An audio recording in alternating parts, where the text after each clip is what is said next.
when you're involved with karate, I'm talking about real karate. I'm not talking about karate for medals. I'm not talking about karate for your ego. If you're involved in real karate with a real sensei, in a real dojo, it's family. Could you describe a moment of a significant personal challenge in your martial arts journey, and how were the principles of Budo helped you to overcome it? Karate gives you a tremendous sense of self. If you're lucky enough to get the right sensei, you will grow up to appreciate that you are largely responsible for yourself. Others may help you. We may call it mentoring or disciplining, or it doesn't matter what it is that we call it.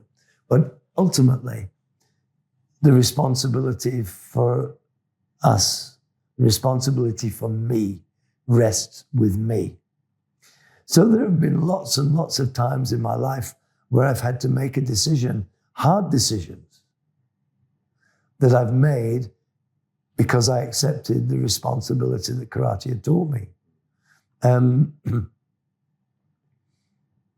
There's all sorts of moments where I had a problem, an issue.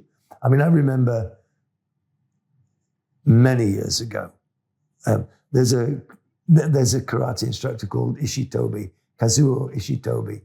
And Kazuo Ishitobi and I were good friends for many years, for many reasons. For some reasons, we have parted a little over years. Although I think at our age now, I think we probably should get together and have a cup of tea and have a chat. But he and I were playing with Nunchaku in the dojo, Sensei Tane's dojo. Sensei Tane's dojo had these beautiful mirrors. Shukakai dojos always have mirrors, always. But Sensei had these wooden screens across the front of the mirrors. We were not content with just being in the dojo. We wanted to see how really cool we were in the mirrors. So we moved the screens back and we working with these nunchaku. And Ishitobi wasn't content to use one. He was very good at nunchaku, by the way. And he is solely responsible for any trouble that I ever got with nunchaku. Okay. He was my guide and mentor in nunchaku. I was more interested in tonfa and sai, but he was very good. So anyway, he's showing me some stuff with the nunchaku, you see. And he's going faster and faster and faster. Then he tells me that he can use two nunchaku together.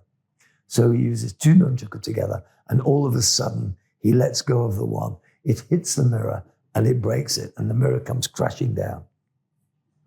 Sensei Tane comes running down, and he went off.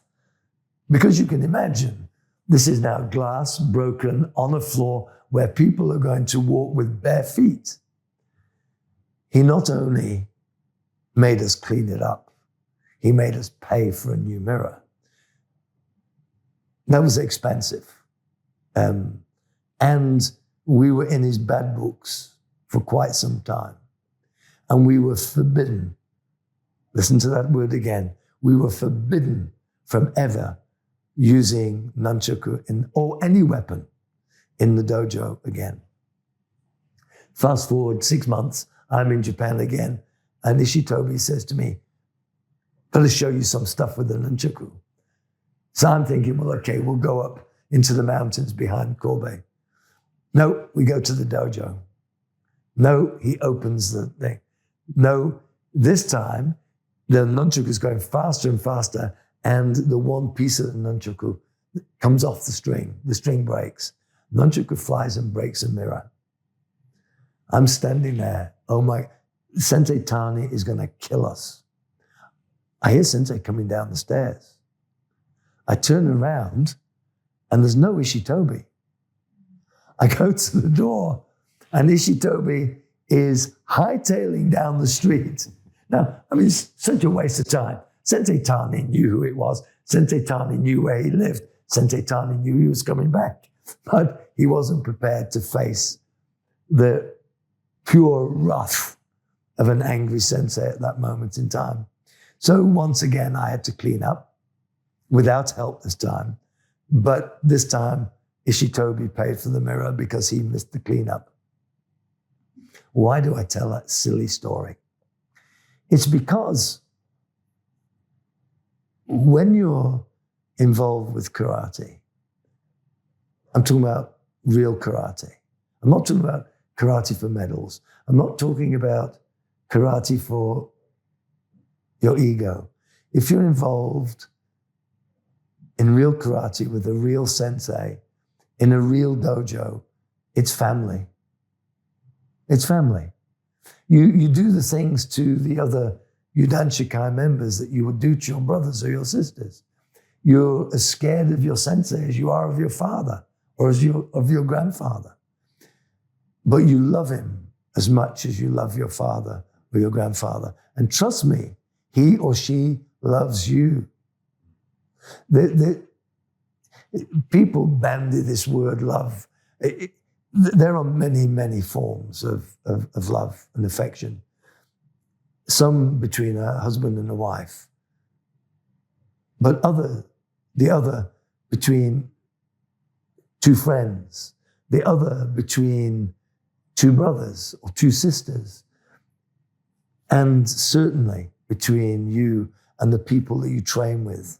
You train together, you bleed together, you get fit together, you give one another a cold.